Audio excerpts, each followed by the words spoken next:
Good evening, America. Allow me first to apologize for this interruption. I do, like many of you, appreciate the comforts of everyday routine, the security of the familiar, the tranquility of repetition. I enjoy them as much as any man. But in the spirit of commemoration, thereby those important events of the past, usually associated with someone's death or the end of some awful bloody struggle, a celebration of a nice holiday. I thought we could mark this July the 4th, a day that is sadly no longer remembered, by taking some time out of our daily lives to sit down and have a little chat. There are, of course, those who do not want us to speak.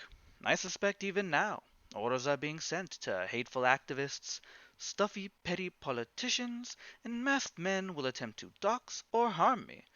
Why? Because, while the fist may be used in lieu of conversation, words will always retain their power. Words offer the means to meaning, and for those who will listen, the enunciation of truth. And the truth is, there's something terribly wrong with this country, isn't there? Cruelty and injustice, intolerance and oppression, and where you once had the freedom to object, to think and speak as you saw fit, you now have censors and systems of surveillance coercing your conformity and soliciting your submission. How did this happen? Who's to blame? Well, certainly there are those more responsible than others, and they will be held accountable. But again, truth be told, if you're looking for the guilty, you need only look into a mirror.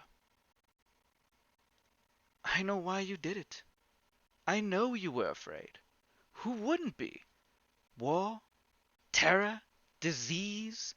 There were a myriad of problems which conspired to corrupt your reason and rob you of your common sense. Fear got the best of you, and in your panic you turned to the government and their cronies. They promised you order. They promised you peace.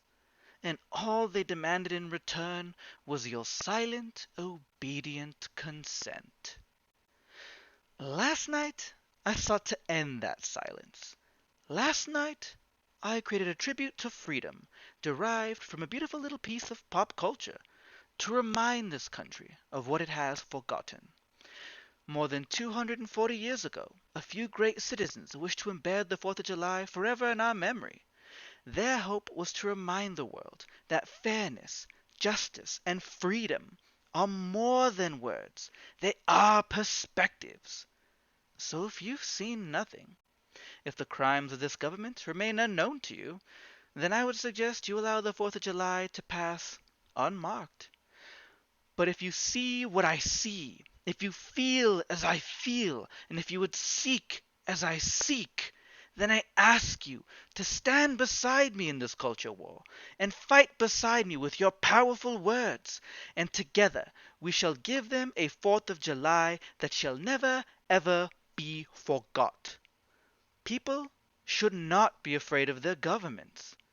Governments should be afraid of their people.